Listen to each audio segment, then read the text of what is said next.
નાચવા લાગ્યા કે આ તો રામ ભક્ત નીકળ્યો. અતિ આનંદ થયો. જેની જોટા વાટ ઈ શેરીમાં સામા મળ્યા. તુલસીદાસજી પ્રાચીન દોહો છે આપણા સૌરાષ્ટ્રનો. જે ભાવ હતો, જે લાગણી હતી, એ જ તત્વ નીકળ્યું છે. રામ ભક્ત જ પાછો નીકળ્યો. હનુમાનજી નાચવા લાગ્યા. બહાર આવ્યા વિભીષણ.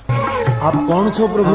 તમને જોઈને મારી છાતી શીતળ કેમ થાય છે, મને આટલો આનંદ કેમ થાય છે? બાબા પહેલી વાર તો ક્યારેય જોયા નથી, આપને જોતા કેમ અતિશય આનંદ? આપ કોણ હૈ? પ્રભુના ભક્ત સંપ્રદાયમાંથી તો કોઈ નથી. આપ કોણ હૈ પ્રભુ? ભગવાને મારા ઉપર દયા કરીને તમને તો નથી મોકલ્યા. હનુમાનજી મહારાજને વિભીષણ પૂછવા લાગ્યા. હનુમાનજીને થયું કે છે સજ્જન, આની આગળ શું પડદો રાખવો? અને હનુમાનજીએ મૂળ રૂપ પ્રગટ કરી, રામ કથા કહી, ભગવાનની વાત કહી, અને પછી પોતાનું નામ આપ્યું કે હું આંજનેય હનુમાન છું. હનુમાન શબ્દ સાંભળતા રામ ભક્તનું આગમન મારે આંગણે થયું. જોતા વિભીષણની આંખમાં અશ્રુ આવ્યા. હનુમાનજીને ભેટી પડે છે બે સાધુનું મિલન, બે ભક્તોનું મિલન. 4 મિલે 64 ખીલે. બે સંતની 4 આંખ ભેગી થાય તો એના 32 દાંત, એ 64 દાંત ખીલવા માંડે. 4 મિલે તેથી આ 64 ખીલે. અને 20 રહે કર જોર. 10 આંગળી આની, 10 એની, 20 આંગળીઓ નૃત્ય કરવા લાગે. 4 મિલે તો 64 ખીલે. 20 રહે કર જોર. લેકિન હરિજન સે હરિજન મિલે. તેથી નાચે 7 કરોડ. 3.5 કરોડ રૂવાડા એના, 3.5 કરોડ રૂવાડા આના, 7 કરોડ રૂવાડા નાચવા લાગ્યા છે. બંને ભગવત ભક્તો ભેટ્યા. હનુમાનજી મહારાજને વિભીષણે કહ્યું, મને ખાતરી હતી કે પ્રભુ જરૂર દયા કરશે. આજ તમે મારા ઉપર બહુ કૃપા કરી. હનુમાનજી બહુ વિવેકી છે, બહુ વ્યવહાર કુશળ. કોઈને ઘરે આપણે મહેમાન થઈએ એટલે પૂછીએ ને કેમ છે, શું ચાલે, અને એનો જવાબ આપણને ખબર હોય કેવો મળવાનો. જેને પૂછો ને કે કેમ, લેર લેર લે. મારે સૌરાષ્ટ્રમાં તો કોઈને પૂછો કેમ છે, ધુબાકા. હવે ધુબાકા કેવા હોય? પણ સંતને જયારે પૂછવામાં આવે કે સાધુ સંપ્રદાયમાં નિયમ છે, એને કોઈ પૂછે તો એમ કે તન મન કૈસા. ધનનું તો પૂછાય જ નહીં. તન कैसा है और तुम्हारा मन साधना में कैसा है, ऐसा पूछा जाए. तन मन कैसा है. હનુમાનજીએ પૂછ્યું, એક પ્રશ્ન પૂછ્યું વિભીષણજી, હા, આટલા બધા ભયંકર રાક્ષસોની વચ્ચે તમે કેમ રહી શકો? આમાં ધર્મ કેમ નિભાવવું? સુનહુ પવન સૂત. જવાબ આપ્યો છે વિભીષણ, મહારાજ આમાં કેમ રહું છું મારું મન જાણે છે બાપજી. મહારાજ આ ચારે બાજુ રાક્ષસો ઘેરીને ઉભા છે. જેમ 32 દાંતની વચ્ચે જીભ રહે એમ રહું છું. સુનહુ પવન સૂત રહની હમારી, જીમી દશનાની મહુ જીભ બિચારી. 32 દાંતની વચ્ચે જીભ રહે એમ રહું છું. હનુમાનજી કહ્યું બહુ સારું, દાંતની વચ્ચે જીભ રહે રહેણાંક બહુ ઉત્તમ છે. હવે વિભીષણે દુઃખ વ્યક્ત કર્યું કે 32 દાંતની વચ્ચે જેમ જીભ રહે એમ રહું છું. હનુમાનજીએ ધન્યવાદ આપ્યો, બહુ સરસ. વિભીષણ કહે મારા દાંતની વચ્ચે જીભ રહે, સારું, બોલે બહુ સારું. કઈ રીતે? હનુમાનજીએ દ્રષ્ટિ ખોલી કે વિભીષણ બતાવો, પહેલા દાંત પડે કે જીભ પડે? બોલે દાંત જ પડે, જીભ ન પડે. બરાબર ક્યાં? તો તારી ચારે બાજુ ખીલા જેવા રાક્ષસ રૂપી જે દાંત છે ને, એ 1 મહિનામાં રામને હાથે પડી જવાના છે, અને તું જીભ જેવો કાયમ ચિરંજીવી બનવાનો છે. અને વાત એ સાચી, દાંત જ પડે, જીભ નથી પડતી. કારણ દાંત અક્કડ છે, જીભ નરમ છે. આ દુનિયામાં જે અક્કડ હોય પડે, નરમ હોય શાશ્વત, સરળ હોય જીવન.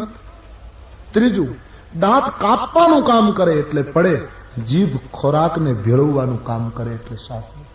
જે વિભાજન કરશે પડશે, જે સમન્વય કરશે તે શાશ્વત થશે. ત્રીજું, દાંત આવે એટલે એને જવું પડે. દાંત તો આવ્યા ને એટલે એને જવું પડે. એટલે જીભ કઈ આવતી નથી, તો પહેલેથી જ છે. ખાવા ફેર થાય ને આવે એક વાત જુદી છે, બાકી આમ તો એ પહેલેથી છે ને, અજન્મા છે. પણ દાંત તો આવે એટલે એને જવું પડે. ઈશ્વરની કેટલી અદભુત રચના કે આવે એટલે પાછા નાનું બાળક હોય તો એને દૂધિયા દાંત આવે, કારણ કે ભગવાનને ખબર છે કે એની જઠરાગ્નિ તેજ નથી અને પહેલાથી પેલા દાંત ન અપાય નહીં તો બાળક ખાવા માંડશે અને એની જઠરાગ્નિ પચાવી નહીં, દૂધિયા દાંત. જેમ જેમ બાળકનો વિકાસ થાય, જઠરાગ્નિ બરાબર શક્તિશાળી બને એટલે પછી કાયમી દાંત આપે. કેટલી સુંદર યોજના. અને એ દાંતે આપણી અમુક ઉંમર હોય ત્યાં સુધી રાખે, વળી અમુક ઉંમર થાય ને ભગવાનને એમ લાગે કે હવે ગરડો થાય છે, જઠરાગ્નિ મંદ પડી છે, આના દાંત રાખીશ તો આ ખાવાનું બંધ નહીં કરે, એટલે ભગવાન પાછા ઉપાડી લે. નહીતર દાંત શું કામ લઈ લે? એને કઈ દાંતની બેંક કરવી છે ઉપર? આમને રહેવા દે, તકલીફ શું છે? પછી મારે તમારે બીજું ગોઠવવું પડે નથી? ઘણા છીક ખાય ને ચોકઠા બાર બગાસા ખાય ના માડાવડા થઈ જાય અંદર ચોક. એકાદ છોકરું તો ઘરમાં ચોકઠા જ ગોતતું હોય. દાંતની વચ્ચે જીભ રહે સારું છે. અને બધાનો અનુભવ, દાંત કાપે બધું કરે પણ સ્વાદ જીભ લઈ જાય. જે સરળ હશે, જે જીવનમાં આવી રીતનું જીવન જીવતા હશે એને જીવનનો સ્વાદ મળશે, બાકી કાપનારાને કોઈ દિવસ જીવનનો સ્વાદ નહીં. દાંતની વચ્ચે જીભ રહે બહુ સારું. દાંત અનેક છે, ઘણા છે, જીભ એક છે. સજ્જનો અમુક હોય છે, દુર્જનો તો બહુ હોય છે, અને સજ્જનોને દુર્જનોની વચ્ચે જ રહેવું પડે છે. અને છતાં એની નીતિ ન છોડે, નહીતર દાંત રોજ જીભને દબાવ્યા કરે, જરા આડાવડી થઈશ નહીં. 32 જણા બેઠા છે, હકીકત છે ને. સહેજ જરાક થાય ને ક્યારેક દાંત જો પેલું થાય તો કેટલી તકલીફ. રોજ દબાવે, 32 બેઠા છીએ, મર્યાદામાં રહેજે. એક દિવસ જીભનો મગજ ગયો કે રહેવા દો, હું મર્યાદામાં છું ને એટલે જ તમે છો, નહીતર હું કારણ વગર કોઈને ગાળ દઈશ તો કોઈક એવી થપાટ મારશે કે તમે 32 બહાર. અને હકીકત છે ને, ખાતરી ન થાય તો પૂર્ણાહુતિ પછી કરો પ્રયોગ, અહીંયા નહીં, વિદ્યાપીઠની બહાર.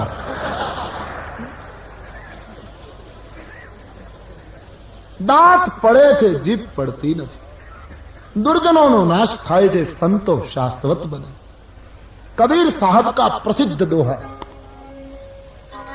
શૂન્ય મરે અજપા મરે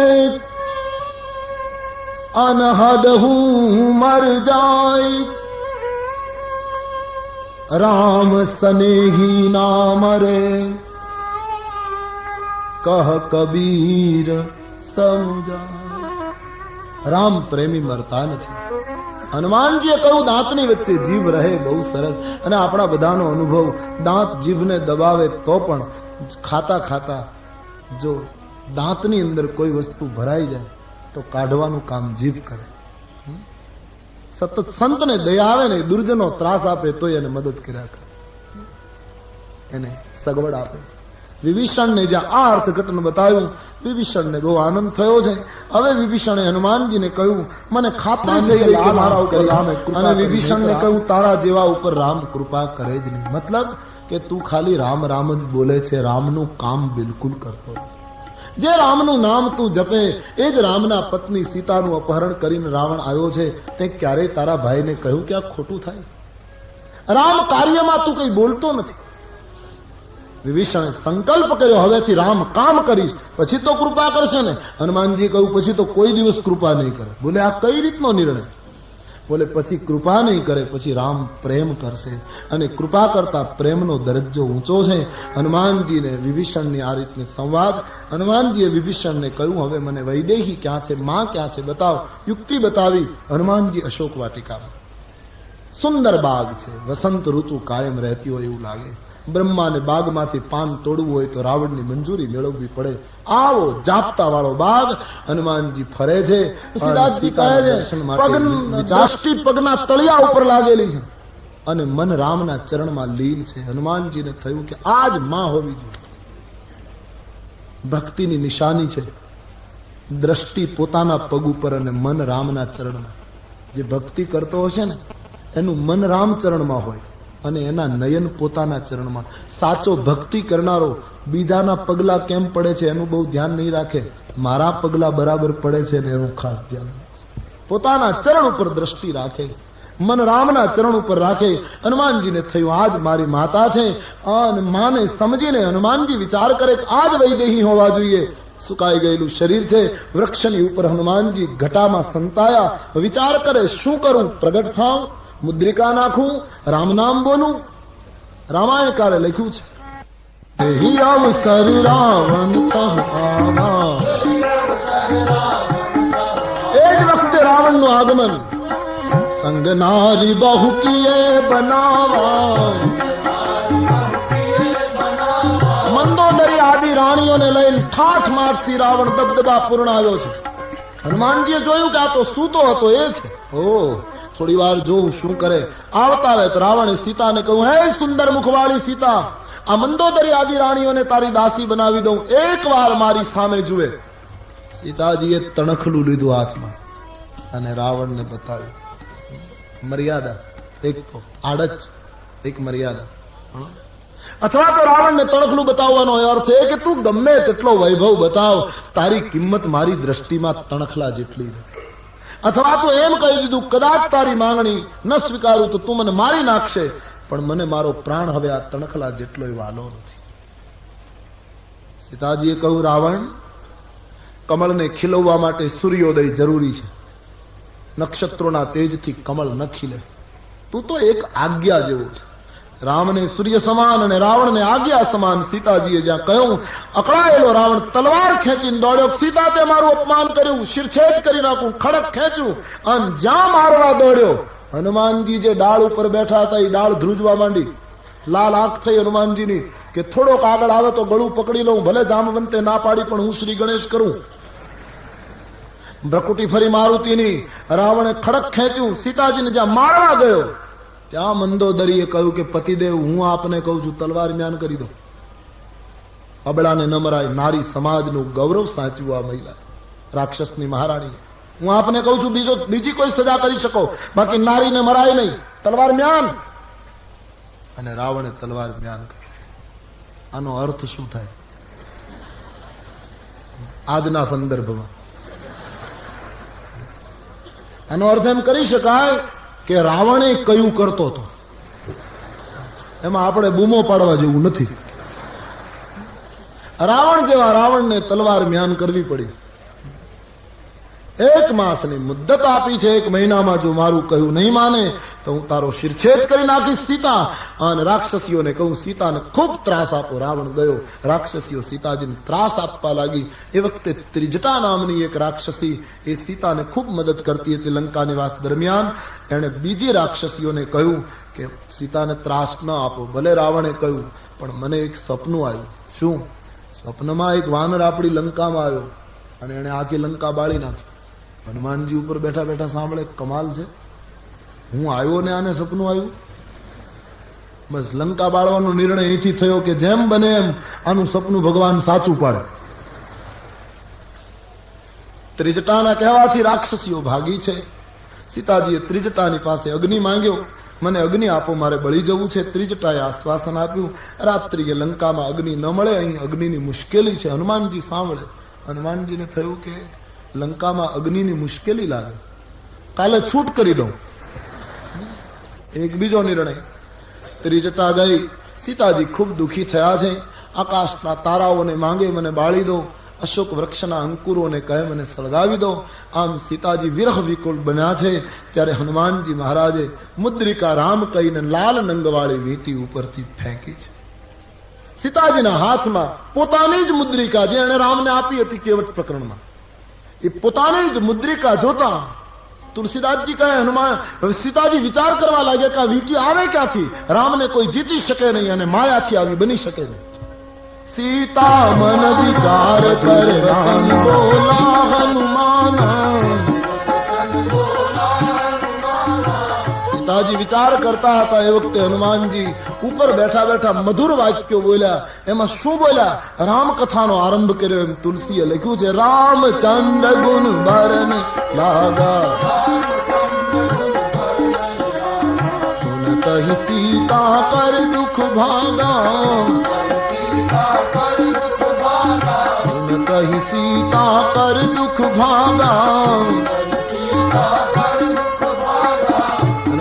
ડાળ ઉપર બેઠા બેઠા રામાયણની સુંદર કથા કહેવા લાગ્યા. સીતાજી સાંભળતા સાંભળતા દુઃખ ભૂલી ગયા. ભગવત કથા દુઃખ ભૂલાવે. હનુમાનજી એટલી સરસ કથા ગાય. લંકામાં પહેલી વહેલી રામ પારાયણ હનુમાનજીએ કરી અને ત્યારથી આ નિયમ શરૂ થયો. હનુમાનજી ઉપર ડાળ ઉપર બેઠા હતા, સીતાજી નીચે બેસીને સાંભળતા હતા. એટલે ત્યારથી આ એક રિવાજ થયો કે કથા કરે અને ઊંચે બેસાડવાનું, સાંભળે અને નીચે બેસવું. આની પાછળ બીજો કોઈ હેતુ નથી. કેવલ હનુમાનજીએ જે રીત ઊભી કરી એ પરંપરાને આપણે સાચવીએ છીએ. એટલી સુંદર કથા. હનુમાનજી તો અચ્છે બડે સંગીતજ્ઞ થે હનુમાનજી. હનુમાનજી જેવું અત્યારે હનુમાનજીની ગાયકી ચાલે છે આ કાળમાં, એમ સંગીતજ્ઞોનું માનવું છે. હનુમંત ગાયકીનો આ કાળ છે. હનુમાનજીએ ઘણા રાગો ઉત્પન્ન કર્યા છે. એમાં હનુમાનજીનો એક શાસ્ત્રીય રાગ છે ઉત્પન્ન કરેલો, જેનું નામ છે લંક દહન રાગ. जो हनुमान जी की अपनी रचना है, अपनी क्रिया है. बड़े अच्छे गायक है हनुमान जी. એટલું સુંદર ગાય છે કે સીતાજીના દુઃખો ભાગવા લાગ્યા. સીતાજીથી રહેવાયું નહીં. આટલી સુંદર કથા કહેનારો તું કોણ છે? પ્રગટ થા.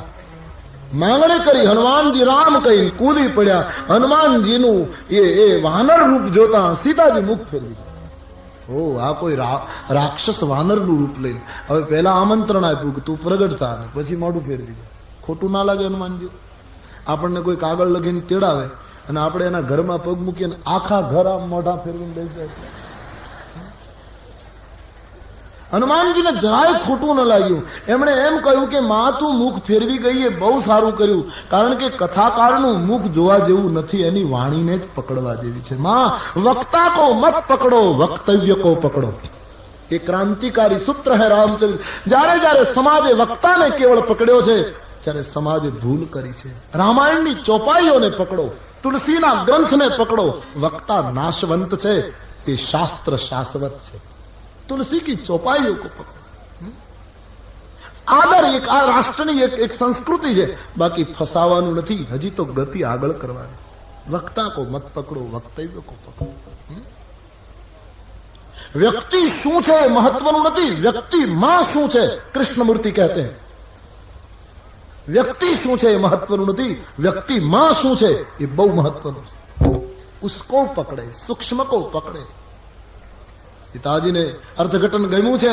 હનુમાનજીએ કહ્યું માં હું રામનો દૂત છું, આ મુદ્રિકા હું લાવ્યો છું, નિશાની માટે આપી હતી. સીતાજી કહ્યું રામનો દૂત, એની ખાતરી શું? હનુમાનજીએ સોગંદ કહ્યા, મને કરુણા નિધાનના સોગંદ, હું રામદૂત છું. સીતાજીને ખાતરી થઈ. હનુમાનજી પગમાં પડી ગયા. હનુમાનજીને સીતાજી પૂછે જલ્દી ખબર આપ, આર્યપુત્ર શું કરે? બોલતા બોલતા સીતાના નેત્રો ભરાયા. હનુમાનજી સીતાજીને રાઘવનો સંદેશ આપે, માં એને ખબર નથી, નહીતર તમને આટલી વિપત્તિ ન પડવા, અને મને કહ્યું નહીં, નહીતર હું આખી લંકાને ખલાસ કરીને તમને લઈ જાઉં, પણ મને આજ્ઞા નથી આપી, નહીતર તમારી કોઈ વિપત્તિ ન રહેવા દઉં અને હમણાં હું તમને લઈ જાઉં. હનુમાનજી કહેવા લાગ્યા બધાને મારી નાખું તમને લઈ જાઉં. એટલે સીતાજીને શંકા પડી કે આ જરા બોલકો વધારે લાગે. સીતાજીએ કહ્યું રામજીએ જે ભેગા કર્યા છે એ બધા તારા જેવડા છે કે કાંઈ મોટા છે? હનુમાનજીને એમ કે માને ખબર નથી હું કોણ. પગ અશોક વાટિકામાં દબાવી જય શ્રી રામનો નાદ કર્યો. કનક ભૂધરાકાર શરીર, કનક ભૂધરાકાર શરીર, સમર ભયંકર યતિ રણધીરા, સમર ભયંકર યતિ. જય શ્રી રામ કહીને જામ સ્વરૂપ વધાર્યું. સુવર્ણનો ડુંગરો જાણે ઉભો થયો હોય. ગર્જના કરી. સીતાજી આંખો બંધ કરી ગયા. બસ ખ્યાલ આવી ગયો હતો, એમનેમ થઈ જાય. વાનરનું ચિત્ર જોઈને સીતાજી ડરી જતા. આટલો ભીરુ સ્વભાવ, એને હનુમંતનું રૂપ કેમ સહન થાય? હનુમાનજી હતા એવડા નાના થયા, પણ બહુ સરસ અર્થ હનુમાનજીએ કર્યો કે માં હું મોટો નથી થયો, તારા દર્શન કરે એને મોટું ન થવું હોય તો મોટાઈ મળી જાય. આ તો તારા દર્શનનું પરિણામ છે. અતિ આનંદ થયો છે. શ્રી સીતાજીને પુત્ર ઉપર જેમ માને દીકરા ઉપર ભાવ જાગ્યો, ભાવ જાગ્યો. હનુમંતને આશીર્વાદ આપવા લાગ્યા છે. મારુતિ અજર થઈશ, અમર થઈશ, ભગવાનનો વાલો થઈશ. આમ સીતાજી ખૂબ આશીર્વાદ આપે. હનુમાન ચાલીસામાં તો કેટલા અષ્ટ સિદ્ધિ નવ નિધિ કે દાતા,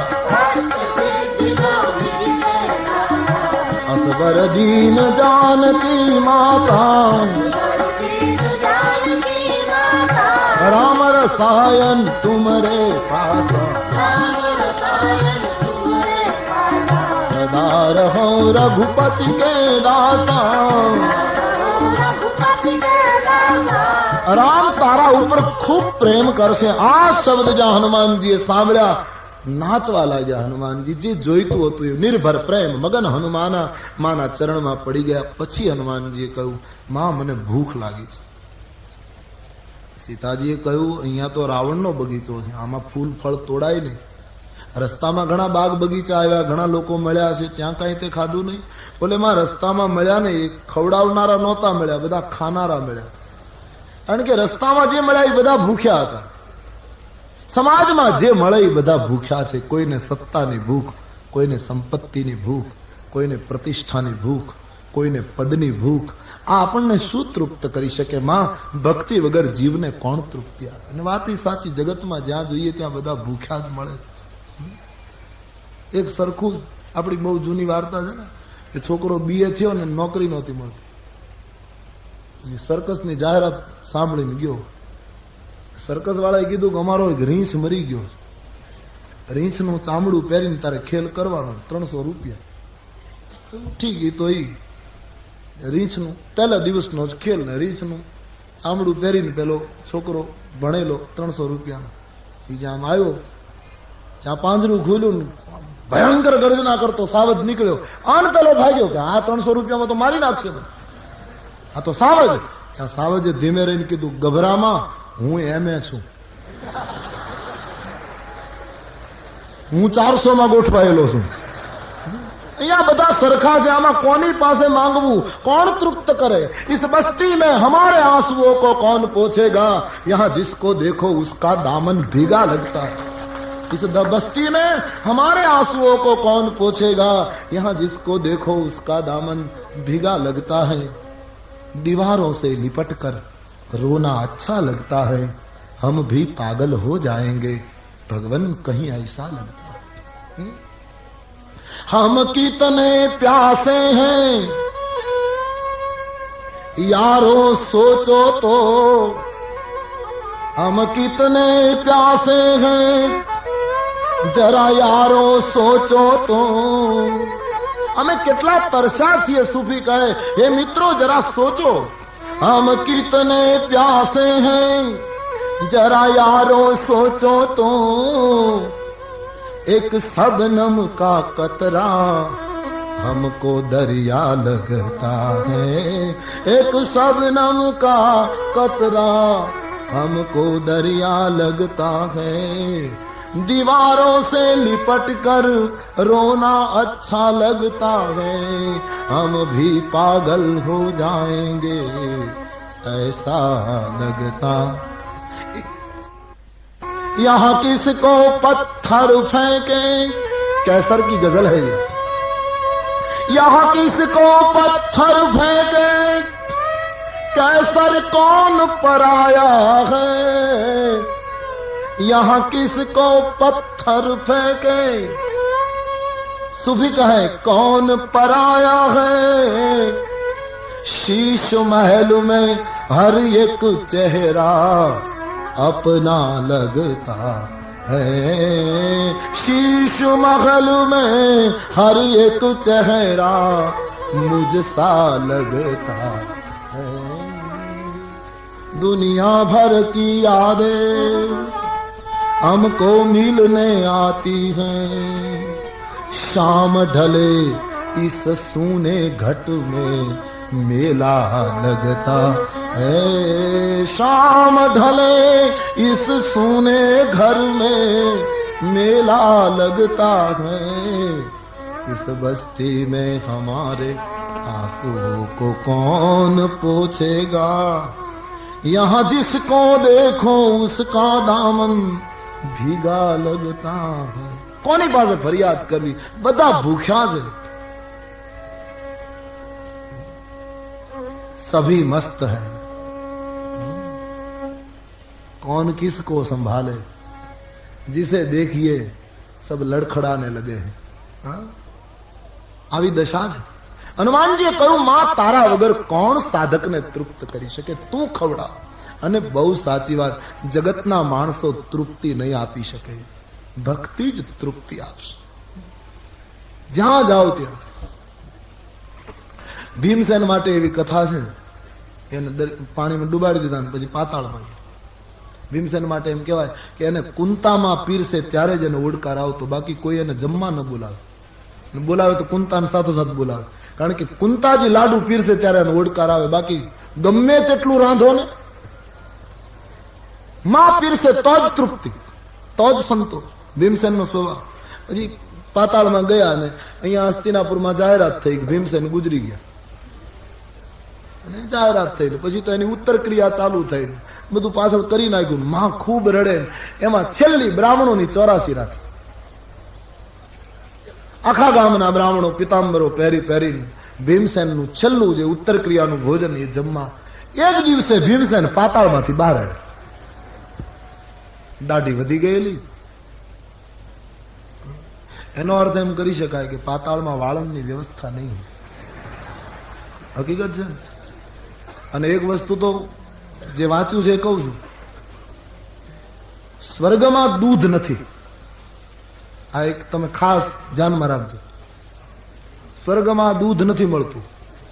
એટલે જેને ચાની ટેવ હોય એ અત્યારથી વિચારી લે. જોકે આપણા માટે તો સ્વર્ગનો પ્રશ્ન જ ઉભો થવાનો નથી, એટલે કઈ ચિંતા જેવું કઈ છે નહીં. પણ જે કોઈ ભાગ્યશાળીને માટે હોય સ્વર્ગનું, તો એને દૂધ વગરની કાળી પીવાની ટેવ શરૂ કરી દેવી, કારણ કે ત્યાં દૂધની વ્યવસ્થા નથી. ભીમસેન બહાર આવ્યા. એક પિતાંબર પહેરેલા દાદાને પૂછ્યું, કોને ત્યાં જમવા જાવ? કયું ખબર નથી. ભીમસેન નું કારજ. અરે કોનું કારજ? ભીમસેન નું. ભીમસેન ને થયું આ લોકોએ મારું કારજ કરી નાખ્યું. પણ થયું કે ભલે પેલા જમી લઉં, મારું કારજ હું ખાઈ લઉં, પછી ખુલાસો કરું કે હજી જીવું છું. બ્રાહ્મણો આવ્યા, પંગતમાં ભીમસેન છેલ્લે બેસી ગયા. પછી તો લાડુ પીરસાવા માંડ્યા, પણ મૂક્યો થાય નહીં લાડુ. 2-4 ડોલ વાળા તો આજુબાજુ જ ફર્યા કરે. લાડુ લાડુ લાડુ. ભયંકર ખાધું. મગન ખાવે 25 રામચંદ્ર કુ 32, આનંદ રામ કુ 38, દાલ 30 કટોરા. નરસિંહ મહેતાના પિતાના શ્રાદ્ધમાં જમણવાર કર્યું ત્યારે આવું વર્ણન લખ્યું. ભૂદેવો જમવા બેઠા પછી એને જે ખાધું છે, આ તો વ્યાખ્યાનમાં આવે છે. મગન ખાવે 25 લાડુ ઉપાડી ગયા. એક આનંદ રામ કુ 32, દાલ 30 કટોરા. લાડુ લાડુ. ભીમસેને બહુ